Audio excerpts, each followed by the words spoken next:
E hoje apresentarei para vocês a teoria geral dos recursos, ok? Muito bem, então vamos conversar um pouquinho o que vem a ser recurso, né? Recurso nada mais é do que o meio, o instrumento pelo qual as partes vão se utilizar, vão se valer para poder buscar a reforma de uma decisão que lhes foi desfavorável. A etimologia da palavra recurso, ela remonta lá do nosso latim, né? Que remete à ideia de volta para trás. Então, recursos advém do verbo recorrer, que nada mais é do que um retrocesso, um retorno, uma volta para trás. Então, eu curso de volta, né? Então, nós vamos ter o objeto que foi a decisão sendo revisada, reexaminada, reapreciada. Veja que eu estou usando vários vocábulos com o prefixo re para que vocês possam entender. Então, o órgão que vai julgar aquela decisão vai rever, vai reanalisar, vai reapreciar os fundamentos adotados pelo juiz que proferiu, pelo órgão julgador que proferiu a decisão, ok? Eu trouxe aqui para vocês um conceito do professor Gustavo Badaró, porque entendo que ele é um conceito bem completo. Ele diz que recurso é um meio voluntário de impugnação das decisões judiciais, utilizado antes do trânsito em julgado e no próprio processo em que foi proferida a decisão, visando a reforma, a invalidação, o esclarecimento ou a integração da decisão judicial. Vejam, nós podemos retirar deste conceito vários elementos que vão facilitar a compreensão de vocês, especificamente no que diz respeito aos recursos. Os recursos, na verdade, o nosso ordenamento jurídico, ele compreende dois mecanismos de impugnação das decisões judiciais. O primeiro deles são os recursos. O segundo mecanismo são as chamadas ações autônomas de impugnação. E hoje nós vamos iniciar, então, conversando um pouquinho sobre recurso, né?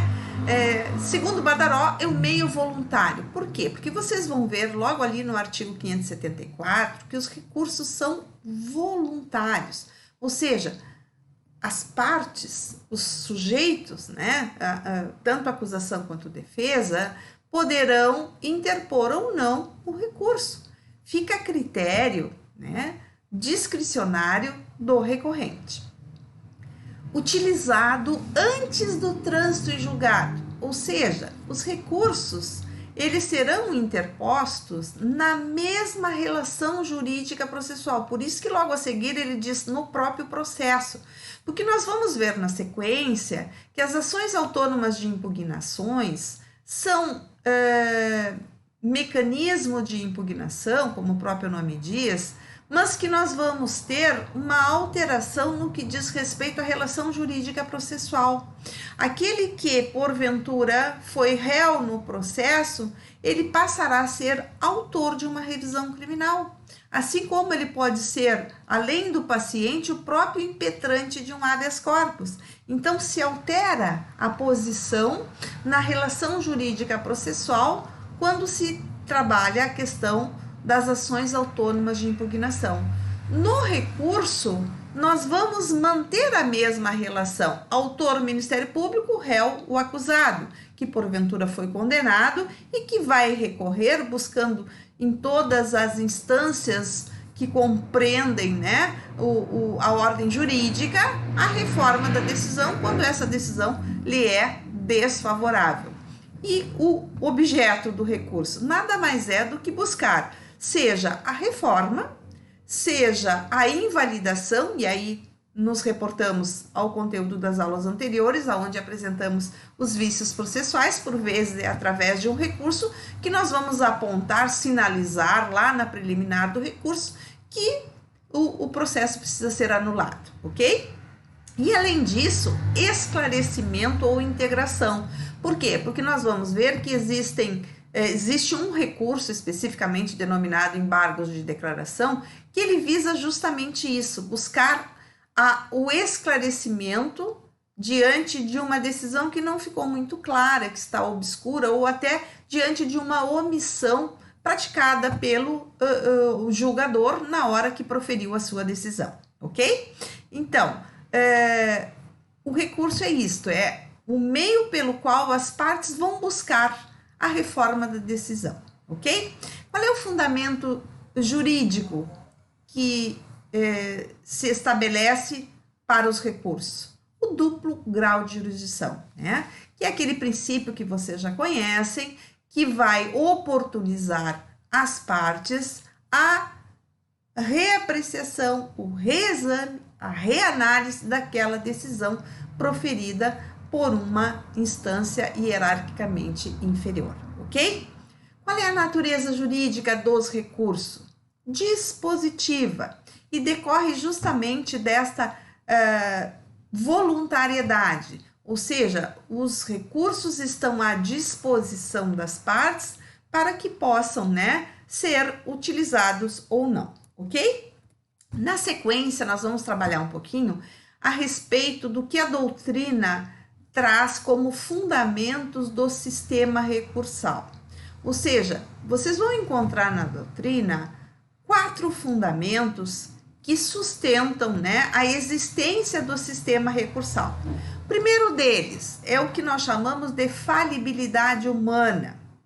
O juiz, enquanto ser humano, né, é passível de cometer equívocos, é passível de cometer erros, assim como nós somos falíveis. Os juízes também acabam, por vezes, né, cometendo equívocos, cometendo falhas, e por isso é chamado, então, este fundamento de falibilidade humana.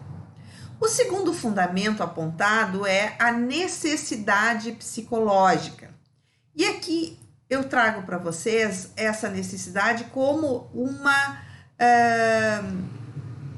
condição do ser humano. Então, nós, diante de qualquer circunstância na nossa vida pessoal, que num primeiro momento pode nos causar um certo impacto, uma certa preocupação, ou que venha a me ser desfavorável, no caso das decisões judiciais, nós vamos buscar, então, uma confirmação ou não daquela decisão. Por isso é que se diz que a irresignação humana diante de uma decisão desfavorável. E aí, fugindo um pouquinho do processo penal, eu trago um exemplo para vocês de um diagnóstico de uma patologia qualquer que, porventura, né, nós tenhamos que enfrentar. Então, se eu faço uma consulta médica, o médico me dá um diagnóstico dizendo que eu preciso fazer uma intervenção cirúrgica, eu, no primeiro momento, vou tentar buscar uma opinião de um outro médico para que isso venha a ser confirmado ou não, esse diagnóstico venha a ser confirmado ou não. Então, isso por quê? Porque num primeiro momento eu não me conformo com aquela decisão, né? Com aquele diagnóstico em que eu tenho que ser submetida a uma cirurgia. No processo penal, da mesma forma. Quando o acusado é condenado, ele não se conformando com aquela condenação, o que ele vai fazer? Ele vai se valer, né, dos recursos que estão à disposição para buscar a reforma daquela decisão. O terceiro fundamento apontado pela doutrina é o que é chamado de combate a eventuais arbitrariedades. Significa que os juízes, ao saberem, ao ter presente que aquela decisão que eles estão proferindo naquele processo será revisada, né, por um colegiado, uma instância superior, eles serão mais cautelosos, mais diligentes, mais cuidadosos, né, e vão analisar essa decisão, vão proferir, melhor dizendo, essa decisão com bastante cautela. Por quê? Porque também eles sabem que aquela decisão, por ser revisada por um órgão superior, ele poderá ser identificado futuramente como sendo um magistrado ou um órgão julgador de extremo rigor. E isso também para ele, até por uma questão de ascensão profissional, né, acaba sendo sopesado. O quarto fundamento adotado é a decisão será revisada por um órgão colegiado, que mais ou menos vai ao encontro do combate a eventuais arbitrariedades, porque o colegiado ele é formado, em regra, por pessoas que já possuem uma certa experiência profissional. Então, quando os desembargadores, né, são nomeados, os próprios ministros, eles são nomeados a partir do conhecimento, da experiência profissional, do saber jurídico que vai sendo cada vez mais solidificado à medida que eles vão desempenhando a função jurisdicional, né? Então, esses fundamentos são adotados na doutrina e que sustentam, então, o que nós chamamos de sistema recursal. Ok, pessoal? Na sequência, vamos trabalhar um pouquinho os limites à garantia do duplo grau de jurisdição. Isso significa que as decisões serão examinadas pelos órgãos superiores não de forma ilimitada. Nós vamos encontrar determinados recursos que são limitados tão somente a examinar questões relativas ao fato, à prova. E aí vocês já ouviram falar que existem recursos que são interpostos para os tribunais superiores, recurso especial e recurso extraordinário, que só vão se ater a examinar questões de direito. Então, por isso que em relação à matéria, nós vamos ter recursos que, ora, estão limitados a revisar tão somente questões de fato, ora, tão somente questões de direito. E em relação às decisões, nós também vamos ter uma certa limitação. Ora, essas decisões poderão ter sido praticadas com erro na aplicação do direito, ou seja, erro injudicando, ou, por vezes, erro no procedimento, na forma procedimental. Por isso, então, nós chamamos de erro improcedendo. Ok, pessoal?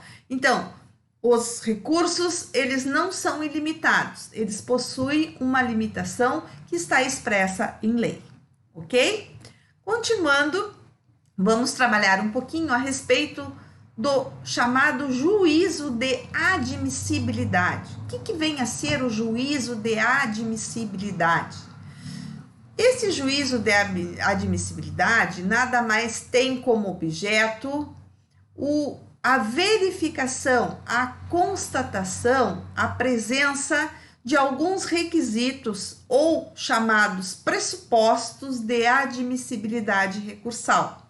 Vejam, pressupostos, o que vem a ser? São condições anteriores que precisam estar presentes para que possa viabilizar a interposição daquele recurso. E esse juízo de admissibilidade, ele possui uma dupla competência, porque ele será feito tanto no juiz que proferiu ou no órgão julgador que proferiu a decisão, quanto no juízo que irá julgar, que irá reavaliar, que irá revisar, que irá reexaminar aquela decisão, ok? Então, é por isso que, diante desta dupla competência, nós vamos ter a distribuição dos chamados juízos recursais, ou também chamados órgãos de jurisdição. Nós vamos identificar como sendo a jurisdição inferior e a jurisdição superior. A jurisdição inferior é chamada de juízo aquo, que significa quem proferiu a decisão. Então, nós vamos chamar também, muitas vezes, de primeira instância, primeiro grau de jurisdição, quando estamos trabalhando na jurisdição inferior. Quando nós estivermos nos referindo, nos reportando o órgão julgador que vai julgar, que vai analisar aquele recurso, nós estaremos falando numa instância superior. E aí chamaremos de juízo ad quem, também chamado de superior instância ou segundo grau, segunda instância, como vocês já ouviram falar, ok? Então, é importante que vocês saibam que essa dupla competência impõe que os requisitos, os pressupostos para viabilizar o recurso sejam examinados tanto na instância inferior, né, a jurisdição inferior, quanto na jurisdição superior, ok?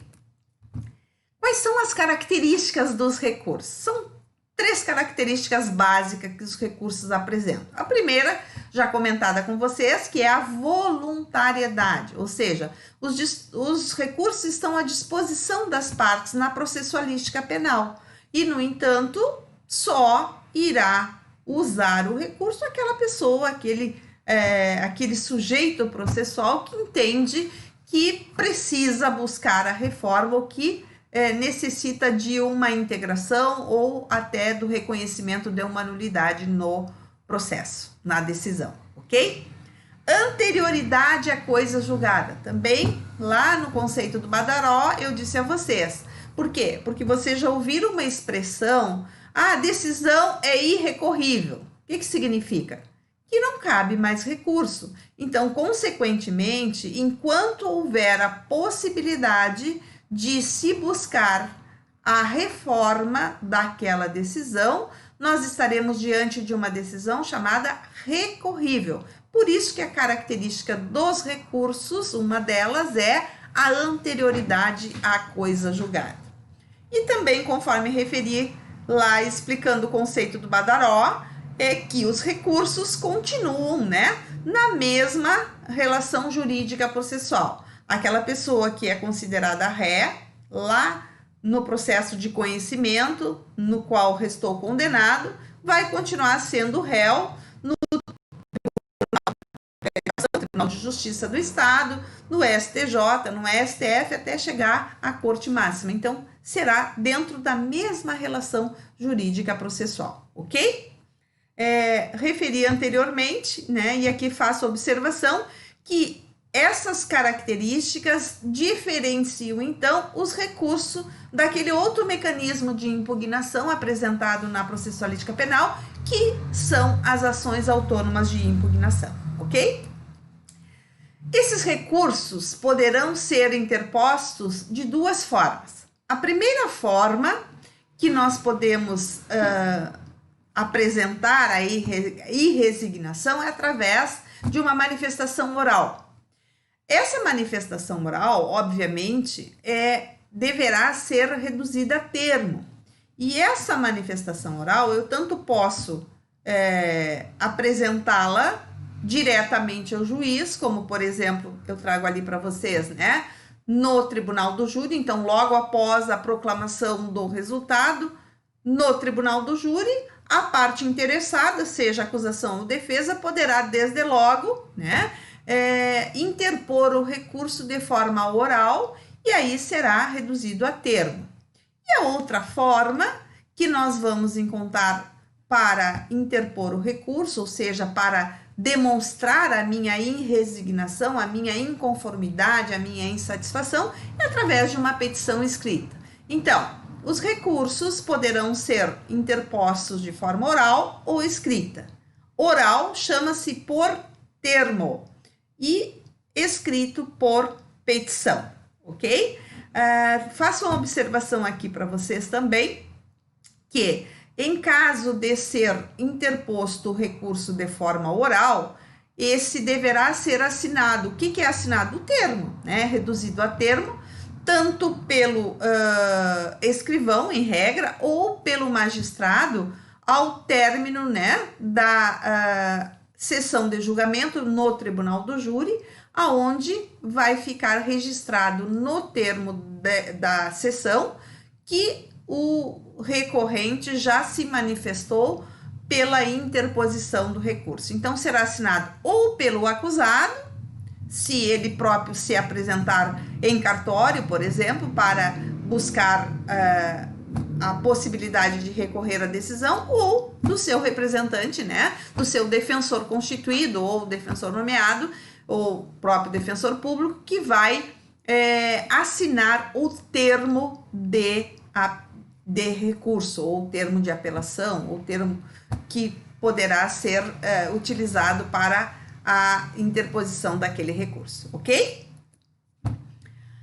Agora vamos conversar um pouquinho a respeito da classificação dos recursos. Então, os recursos, eles possuem alguns parâmetros na doutrina para classificar. Existem várias formas, vocês vão encontrar diversos doutrinadores que classificam de forma diferente. Alguns trazem como regra os recursos poderão ser ordinários ou extraordinários, né?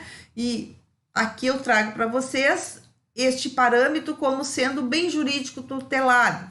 Ordinários são aqueles comuns, que não vão exigir nenhum requisito, nenhum pressuposto específico para a sua apreciação, diferentemente dos ordinários que, né, não exigem nenhum requisito específico.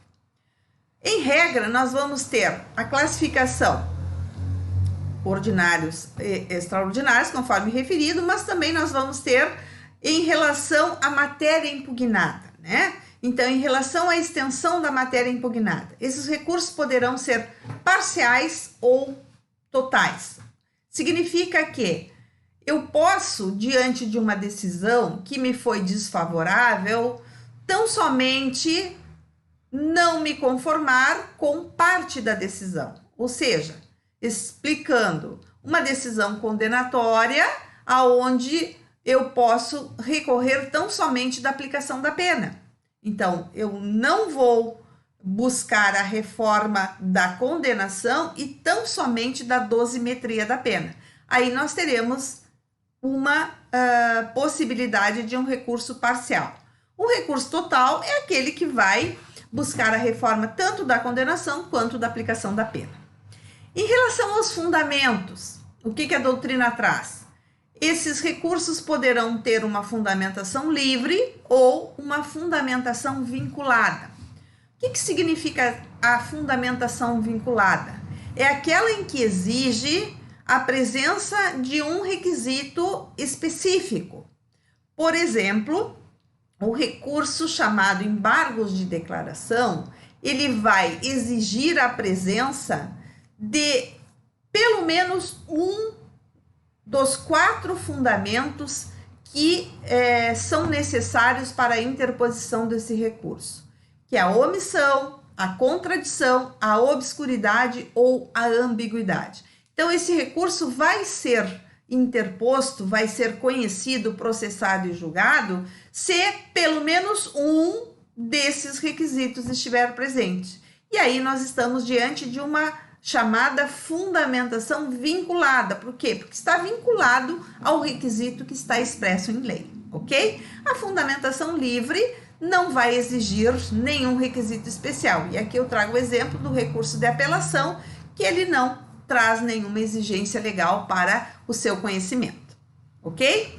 E ainda vamos ter a classificação dos recursos em relação à iniciativa, né?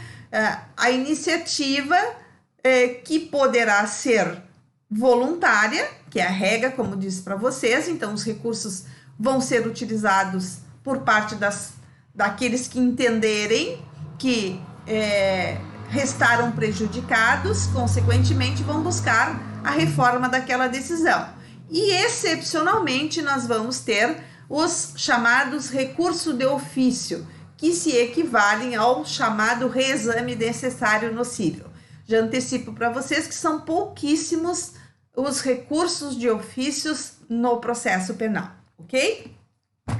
E para encerrar a aula de hoje, eu trago para vocês os chamados efeitos dos recursos, né? Então, esses recursos, eles possuem alguns efeitos que precisam ser conhecidos para que nós possamos, né, conhecer a forma como serão processados. O primeiro efeito dos recursos é o chamado obstativo, que nada mais é do que o impedimento do trânsito em julgado. Ou seja, esse efeito obstativo, ele vai obstaculizar a preclusão temporal da decisão e do trânsito em julgado. Então, no momento em que eu vou usar o recurso, interrompe prazo para que, se não usado pela parte interessada, venha operar-se a preclusão consumativa,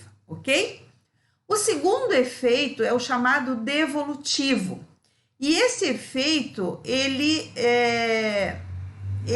decorre de uma expressão latina que diz tantum devolutum quantum appellatum. Significa que o órgão julgador, o juízo ad quem, que vai examinar, ele ficará limitado, adstrito às razões que lhe forem encaminhadas. Ou seja, o objeto de irresignação, pelo recorrente, ok? Então, ele tem essa denominação devolutivo porque se devolve ao Poder Judiciário a apreciação daquela decisão. Pensem comigo, uma sentença, por vezes condenatória, vamos a esse exemplo, ela vai ser levada ao tribunal para que o juízo ad quem, que é a instância superior, que é quem vai julgar o recurso, venha rever todos os fundamentos que foram adotados pelo juízo a quo para proferir a sentença condenatória. Então, será feito um reexame de toda a prova que foi produzida no processo. Então, está sendo devolvido ao Poder Judiciário a possibilidade de rever aquela questão que foi examinada pelo juízo a quo e que acabou, entendendo o magistrado que se tratava de uma procedência da denúncia, consequentemente julgando a ação penal contrária aos interesses do réu, ok? Efeito suspensivo. Eu preciso dizer ainda que o efeito devolutivo é um efeito que é comum a todos os recursos. Na sequência nós vamos ver. O efeito suspensivo significa que no momento em que aquele recurso apresenta esse efeito, e esse efeito está expresso em lei, os efeitos daquela decisão ficarão suspensos. Vai impedir que produzam efeitos aquela decisão enquanto o recurso não for julgado. Depois nós vamos ter o chamado efeito regressivo, também chamado efeito iterativo ou diferido, que nada mais é do que o juízo de retratação. É o efeito que vai possibilitar ao juízo a quo se retratar, voltar atrás, reconsiderar a sua decisão. E também não são todos os recursos que possuem esse efeito, ok? Na sequência, nós temos ainda o efeito chamado extensivo, ou também chamado por alguns como expansivo, que é aquele efeito que vai ser aplicado ao réu não recorrente diante de uma situação que não for pessoal. Significa a extensão da decisão de uma situação que envolveu um réu no processo e que acabará beneficiando os demais réus que não recorreram. Um exemplo clássico do efeito extensivo é quando é declarada a prescrição. Imagine uma situação em que 3 réus foram condenados, apenas um recorreu e no recurso do recorrente ele argui em preliminar a prescrição. Automaticamente, em sendo acolhida a preliminar, reconhecida e declarada a prescrição, esse efeito será, então, de declaração da prescrição, será estendido para todos os corréus que não recorreram. Mesmo não tendo havido recurso, eles vão se beneficiar com a decisão em razão do efeito chamado extensivo ou expansivo. E, por fim, o efeito chamado translativo significa que o tribunal poderá, ainda que não tenha sido ventilado pelo recorrente nas razões recursais, poderá analisar qualquer matéria de direito, que seja uma questão de ordem pública. Claro que aqui nós vamos ter a ressalva das hipóteses da reformácio impégio, né, quando estivermos diante de uma situação, né, de recurso exclusivo da defesa, não poderá haver a reforma para agravar a situação do réu. E bem como a súmula 160 do STF, que nós vamos discutir ela na aula seguinte para evitar de que fique, né, bastante longa a nossa videoaula de hoje, ok, pessoal? Então, eram essas as informações iniciais que eu trago a vocês a respeito da teoria geral dos recursos, ok?